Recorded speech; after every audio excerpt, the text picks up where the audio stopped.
point, after performing that action, are you happy? That's the third thing. आपने इस कर्म को किया, पर आप क्या सुखी हो? आप कुर्सी पे भी बैठ गए कथा सुनने के लिए, but are you perfectly happy? जो जमीन पे बैठे हो ये सोच रहे होंगे कुर्सी पे बैठे होते, जो कुर्सी पे बैठे होंगे वो ये सोच रहे होंगे यार बिस्तर ही लगा होता तो मजा ही आ जाता, ये थोड़ी और इंक्लाइन होने वाली चेयर होती तो और रिलैक्स हो जाता, या और एक मेरे पास हाथ रखने का स्टैंड होता, या वो थोड़ी और खुली होती, या बेड ही लगा होता तो और भी सुखी हो जाते हैं। हमने और उसके सब्स्टिट्यूट ढूंढ ली, हमने जो अचीव कर लिया, फिर आर यू हैप्पी? एक व्यक्ति पैदल चलता था, बड़ा सुखी था, उसके बगल से एक दिन उसका पड़ोसी साइकिल में निकला, उसने सोचा इसमें सुख ज्यादा है, तीसरे दिन ही वो साइकिल ले आया, 4-5 दिन के बाद साइकिल से चौराहे पर निकल रहा था, वेरी हैप्पी, क्या बात है, अब तो मेरा कम्युनिकेशन जरा फास्ट हो गया, मैं तेज चलने लगा, तभी देखा चौराहे पर कि वही पड़ोसी आज मोटरसाइकिल में था, और ये तो और फास्ट हो गया, साइकिल खराब, 3 महीने मेहनत करके सेविंग करके मोटरसाइकिल लाया, वाह अब तो मैं और फास्ट हो गया, वेरी हैप्पी, क्या बात है।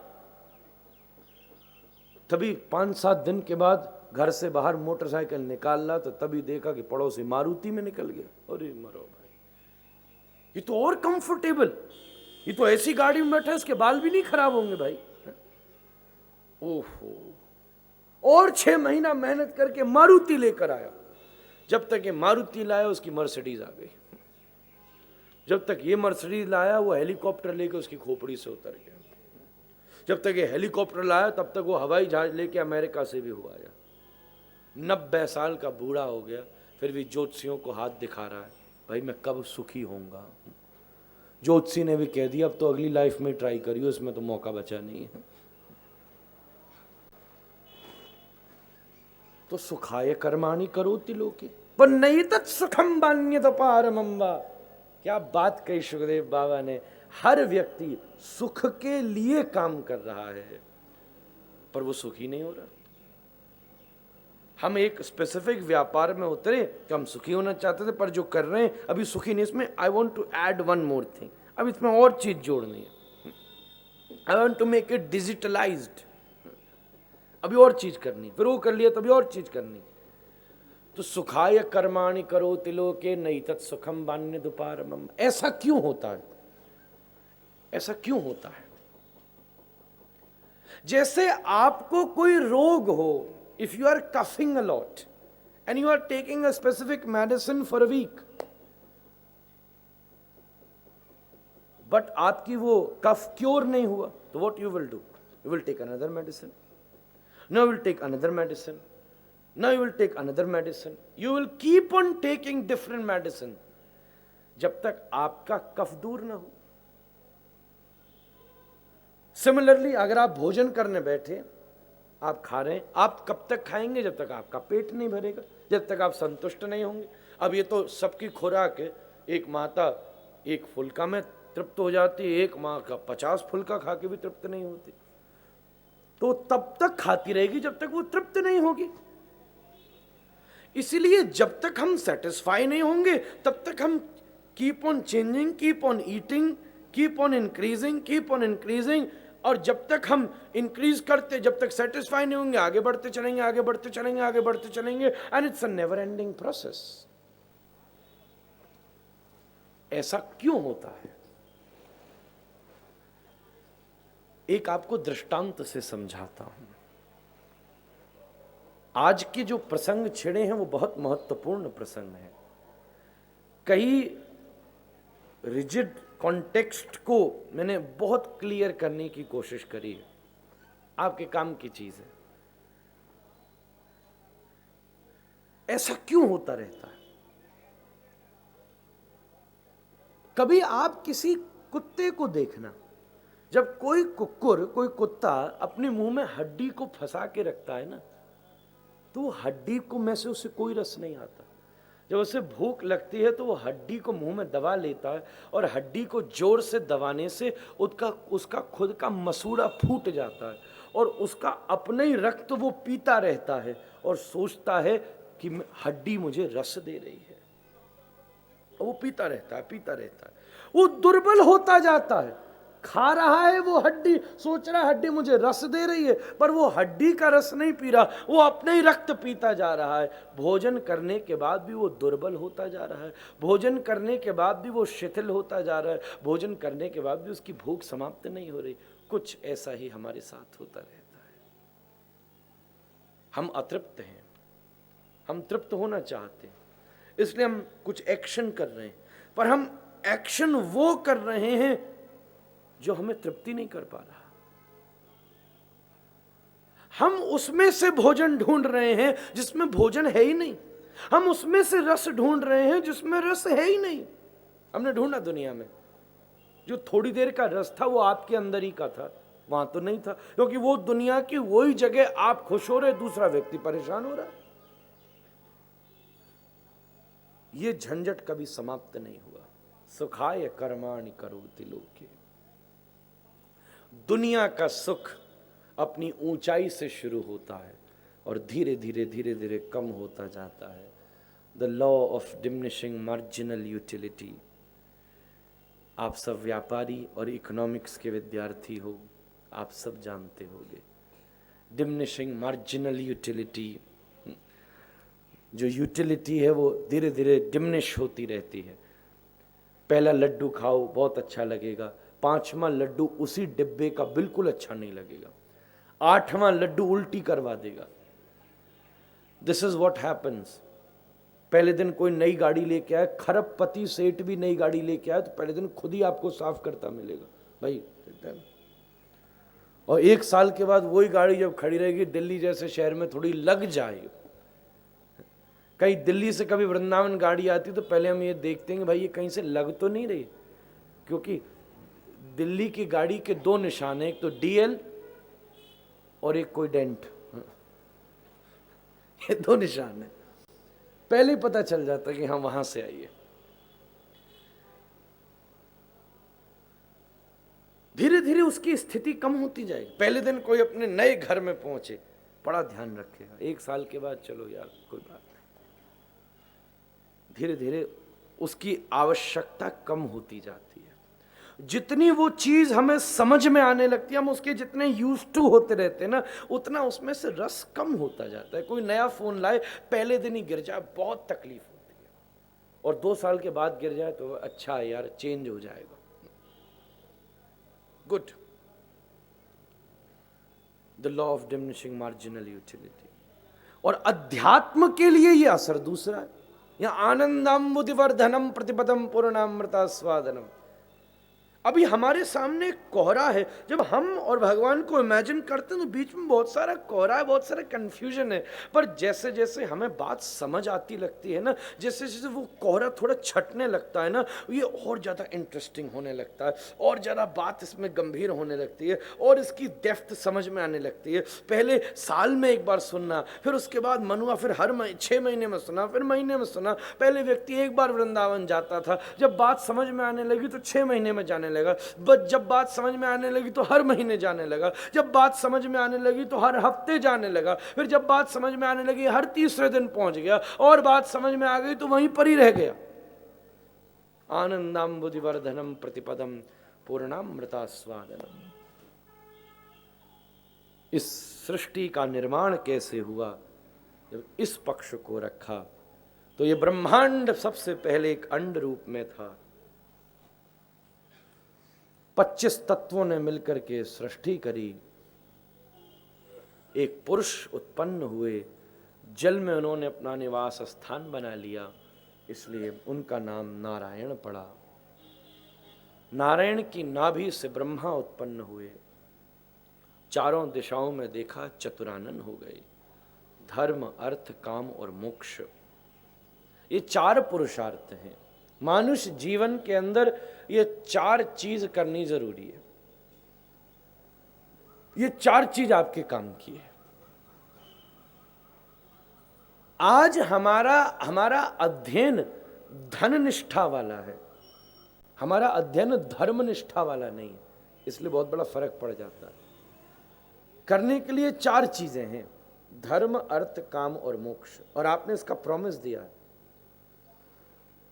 जब कोई गृहस्थ आश्रम में प्रवेश करता है, पत्नी का हाथ पकड़ के पल्लू से बांध करके यज्ञ की परिक्रमा देता है। 4 परिक्रमा, मुझे नहीं मालूम कहाँ से 7 शुरू हो गई, पता नहीं क्यों कहते हैं 7 परिक्रमा। वैदिक साम्राज्य में तो कहीं 7 का विवेचन भी नहीं है।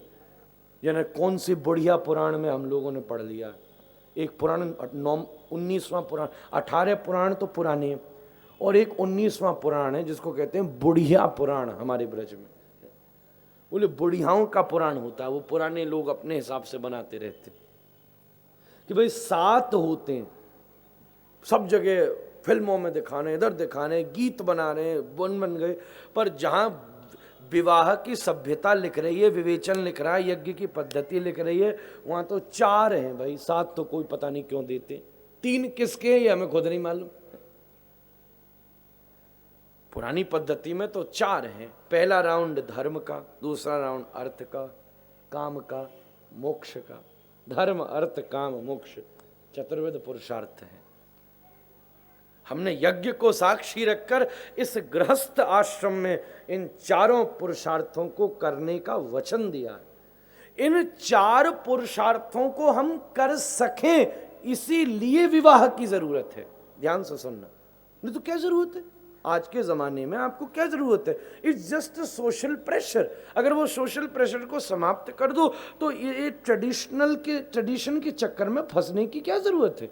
ऐसे ही आज अब तो वो नई नई चीजें पाश्चात्य दर्शन की उपस्थित हो गई हैं। People are start living in living relationships. What does it mean? I don't no.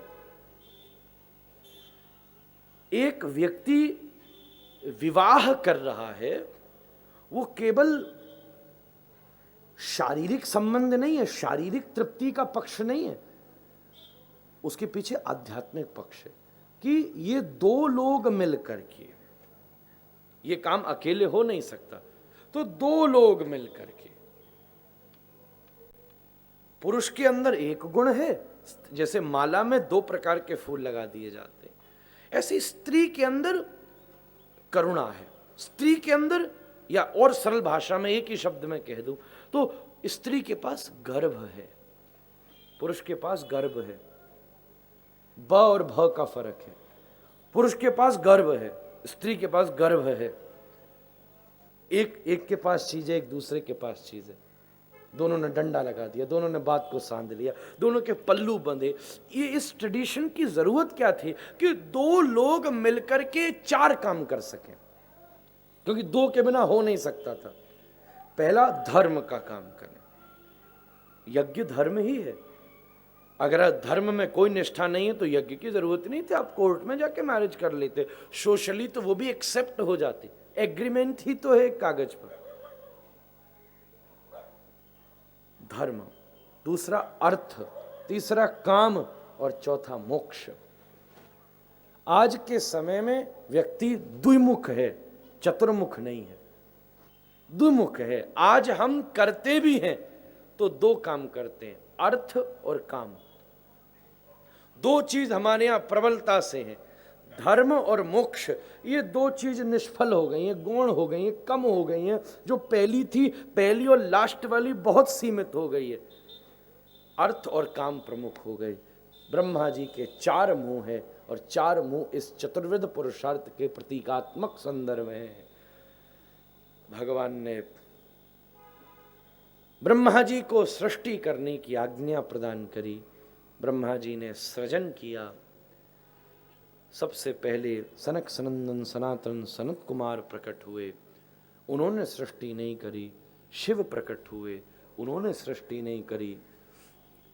तदनंतर नारद उत्पन्न हुए, प्रजापति उत्पन्न हुए। दक्ष प्रजापति प्रमुख प्रजापति हैं। अंत में ब्रह्मा जी ने अपने ही शरीर को 2 भागों में विभक्त करके, 2 भागों में बांट करके, प्रथम पुरुष और प्रथम स्त्री मनु और शत्रुपा के रूप में प्रकट हुए। दो सभ्यताएं हैं। आज की हिस्ट्री ये कहती है, एंशिएंट हिस्ट्री ये कहती है कि इंसान बंदर से इंसान बना है। पहले हम बंदर थे, वो हमारे पुरखे बंदर थे, और धीरे धीरे डार्विन ने इस बात को समझा कि हम धीरे धीरे हमें आवश्यकताएं हमारी बढ़ी तो हम इंसान बन गए। अच्छा, आवश्यकताएं तो अभी हमारी इतनी बढ़ी गई हैं कि हमें इससे भी आगे बढ़ना चाहिए था। हजारों लाखों साल पड़े तो हमें इससे और आगे बढ़ना चाहिए था। हमारी आवश्यकता फोन है तो why we need a machine. बंदर को आवश्यकता थी सीधे खड़े होने की तो वो इंसान बन के सीधा खड़ा हो गया। अब इंसान को जरूरत है एक फोन की, तो फोन मशीन क्यों बने? हमारे अंदर ही कोई ऐसा सिस्टम क्यों नहीं विकसित हो गया कि मैं कान पर एक बटन दबाता और सीधा हमारे अग्रवाल जी से बात कर लेता? तो विकास तो ये भी होना चाहिए था। वैज्ञानिक इतिहास जो ये एंशिएंट हिस्ट्री है which we have inherited from Europe, which we have inherited from Europe, which is a philosophy of Darwin, कि हम बंदर से इंसान बने, उसको बंदर भी मिले, उसको इंसान भी मिले, बीच का उसको भी अभी तक नहीं मिला। इमेजिनेशन है, बीच का कोई नहीं मिला। वो भी एक इमेजिनेशन है, पर हमने उसको मान लिया क्योंकि हमारे पास दो एंड थे। बंदर हमारे सामने था, इंसान हमारे सामने था, तो हमने मान लिया कि बीच का भी कोई न कोई होगा। उन्होंने कह दिया इसलिए हमने मान लिया। पर भारतीय इतिहास, शास्त्रीय इतिहास ऐसा नहीं मानता। मानुष योनि बंदर का विकास नहीं है। मानुष शरीर कोई बंदर का विकास नहीं है। बंदर एक अलग विकास है, मानुष शरीर के अलग विकास है। अगर बंदर से इंसान बना होता तो इस समय फिर बंदर नहीं होता, या फिर बंदर से ही इंसान बन रहे होते अभी भी, पर इंसान से इंसान बन रहे। एक चूहे की 22 पीढ़ी तक पूंछ काटी गई, पर उसके बाद भी चूहा पूंछ के साथ ही पैदा होता है। एंशिएंट हिस्ट्री कहती है कि इंसान बंदर से बना, पर स्क्रिप्चरल हिस्ट्री कहती है नहीं, मानुष की उत्पत्ति नितांत स्वतंत्र उत्पत्ति है। ये ऐसा ही था, ऐसा ही विकासमान था, इसके अंदर ऐसा ही पक्ष उपस्थित था। ये कहीं से विकसित नहीं हुआ है, ये ऐसा ही था। बुद्धि का विकास हुआ है, शारीरिक उपस्थिति इसी प्रकार से विद्यमान है, बल्कि हम छोटे से बड़े हुए हैं। ये एंशिएंट हिस्ट्री, पाश्चात्य दर्शन कहता है हम बड़े से बहुत छोटे हो रहे हैं। ये स्क्रिप्चरल हिस्ट्री कहती है। पुराने के इंसानों की तो हाइट भी बहुत लंबी कही है। बुद्ध ही कोई 10.5 फुट के थे, चैतन्य महाप्रभु ही 10.5 पौने 11 फुट के थे। धीरे धीरे वो सीमित होता जा रहा है, सीमित होता जा रहा है और सीमित होता जा रहा है। एक किताब लिखी है कल की अवतार, कहते हैं कलिकाल के अंत में मानुषों की हाइट हो जाएगी 6 इंच। एक केले के पत्ते के नीचे पूरी बारात बारिश से बच लेगी। 6 इंच, इतने छोटे हो जाए। पॉपुलेशन बढ़ती जाएगी, आदमी छोटा होता जाएगा। अतः ये सब सृष्टि का, हिस्ट्री का, जियोग्राफी का भागवत में बड़ा अद्भुत वर्णन उपस्थित होता है। ब्रह्मा जी ने मनु और शत्रुपा को प्रकट किया। मानवीय सृजन के लिए पृथ्वी की आवश्यकता थी, पृथ्वी पाताल में थी। भगवान ने ब्रह्मा की नासिका से वाराह अवतार ग्रहण किया। बोल वाराह भगवान की। वाराह अवतार उपस्थित किया और पृथ्वी को ला करके पाताल से हिरण्याक्ष का वध करके, जो जय और विजय पार्षद ही सनकादिकों के श्राप से हिरण्याक्ष और हिरण्यकश्यपु के रूप में प्रकट हुए थे, उस हिरण्याक्ष का वध करके वाराह अवतार का तद संदर्भ उपस्थित हुआ और ये पृथ्वी मनु और शत्रुपा को प्राप्त हुई।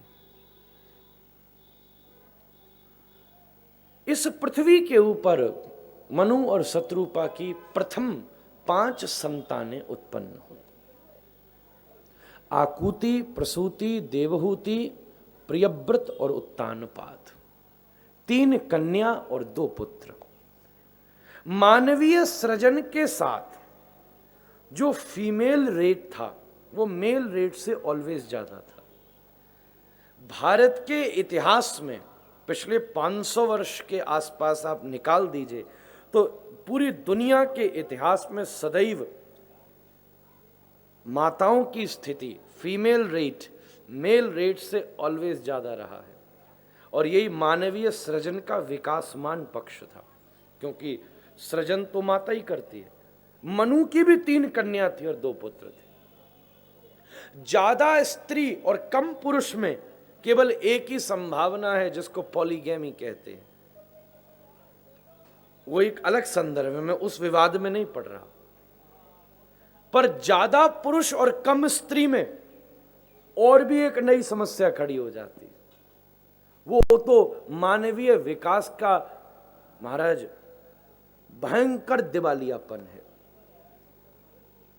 भारतीय इतिहास में, शास्त्रीय इतिहास में स्त्रियों का सृजन पुरुषों के सृजन से ज्यादा है। पुरुष कहते हैं जिसकी हिंसात्मक वृत्ति है, स्त्री कहते हैं जिसकी पूर्ण अहिंसात्मक वृत्ति है।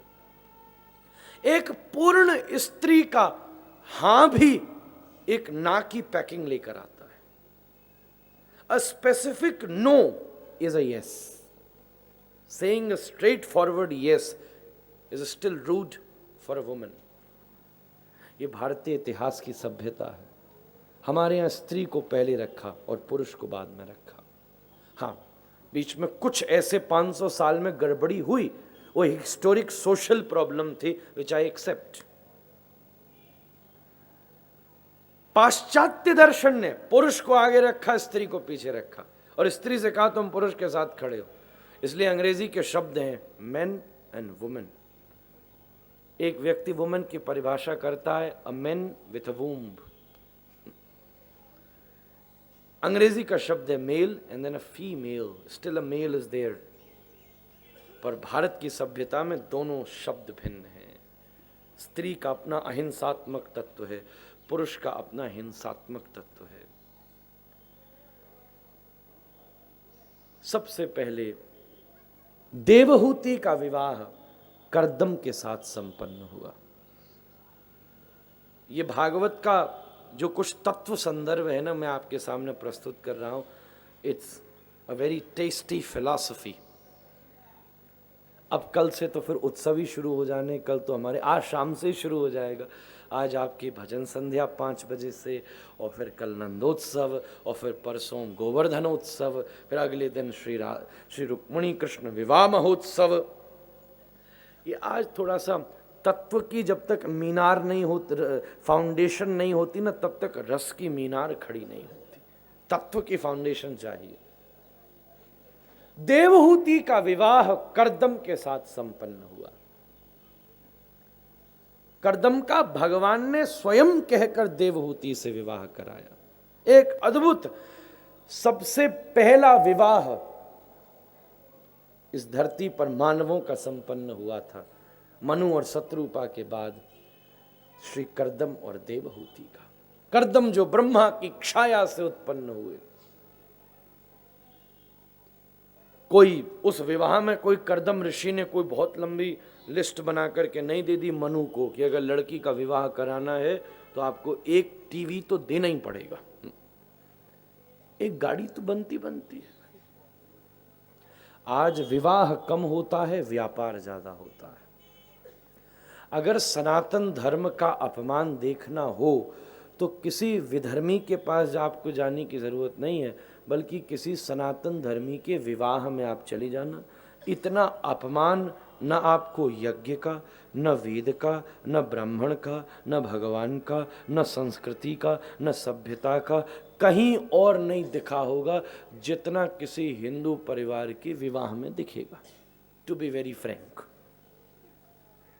आई am so sorry to say this. एक तरफ मांस और मदिरा की नदी बह रही है और दूसरी तरफ आप स्वयं बैठ करके स्वाहा स्वाहा कर रहे हो। कौन सा देवता इसको स्वीकार करेगा? मेरे अगर हाथ गंदे हों और मैं अगर आपको रोटी सर्व करने आ जाऊं तो आप कहोगे महाराज हाथ तो धो लेते। वेस्टर्न फिलॉसफी ने क्लीनलीनेस पर ध्यान दिया और ईस्टर्न फिलॉसफी ने प्योरिटी पर ध्यान दिया। There is a slight difference between purity and cleanliness. Things can be clean but is it pure or not? Cleanliness और प्योरिटी में थोड़ा सा फर्क होता है। हमने क्लीनलीनेस तो बहुत कर ली विवाह में, पर प्योरिटी है। यज्ञ नीचे है, खुद दूल्हा दुल्हन सोफा पे बैठे हैं भाई, नारायण नीचे बैठे हैं और वो ऊपर। यज्ञ को नारायण कहा है, ये तो समझ में ही नहीं आता। कभी आप ही ये देखो कि बूढ़ी माँ धरती पे बैठी हो और बेटा सोफा पे बैठा हो, आपके मन में भी खलबली होगी, यार कम से कम इतनी रिस्पेक्ट तो होनी चाहिए थी। माँ को भी ऊपर बैठा लेता, वो जमीन पर बैठी है और खुद सोफे पे बैठा है। भगवान नारायण जमीन पर बैठे हैं यज्ञ और खुद सोफे पे बैठे हैं। मुंह झूठा है।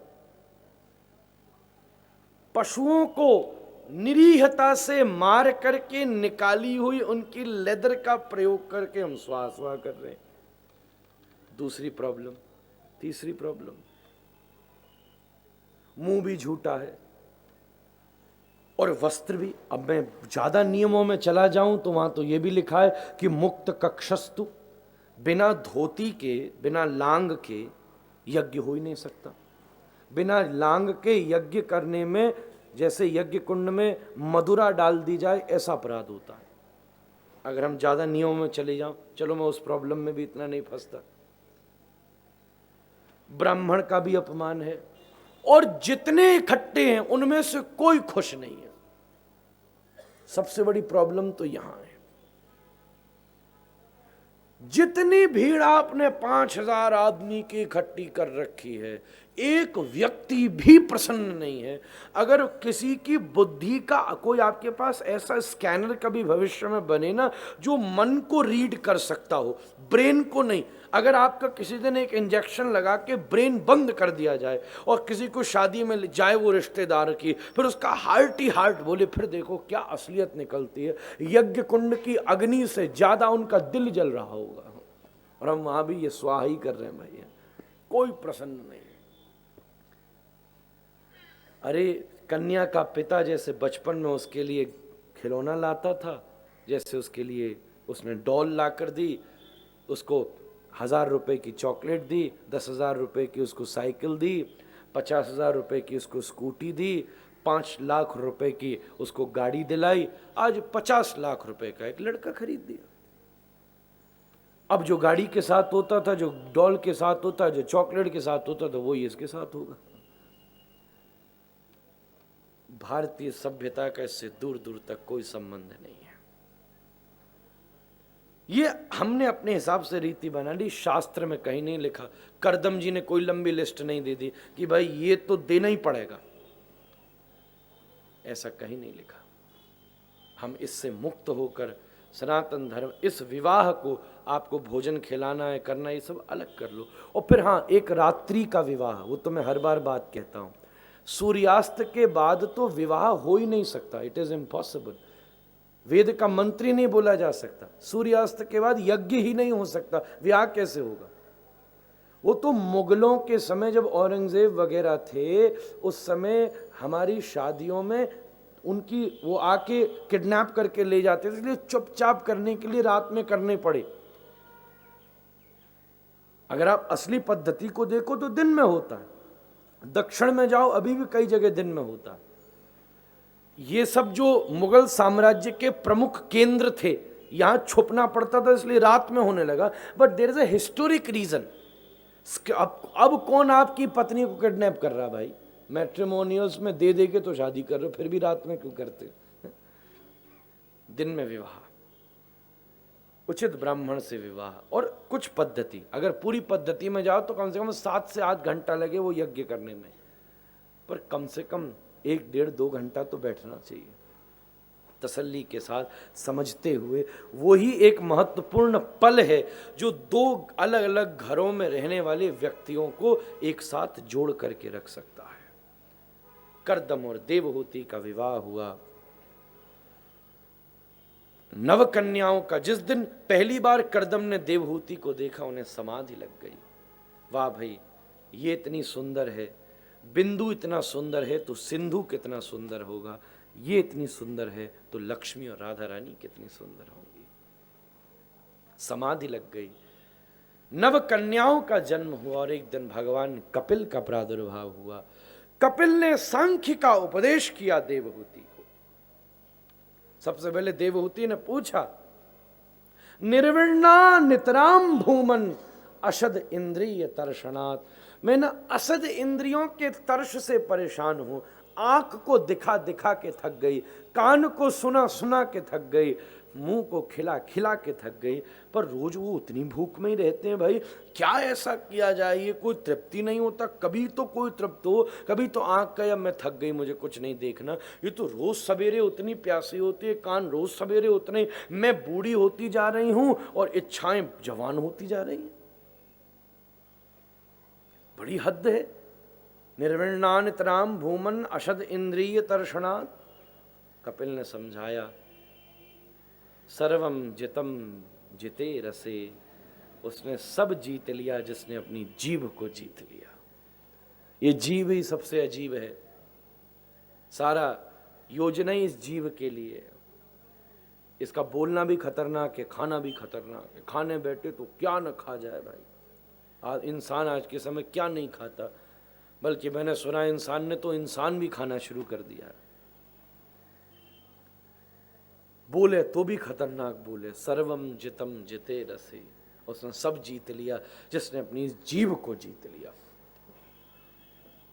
वाचो वेगम मनसः क्रोध वेगम, जिह्वा वेगम उदरोपस्थ वेगम, एतान वेगान यो विषहेत धीरः सर्वामपि माम पृथ्वीं सशिष्यात्। रूप गोस्वामी उपदेशामृत में लिख रहे हैं, वाचो वेगम, वाणी के वेग को संभालना सबसे बड़ी बात है।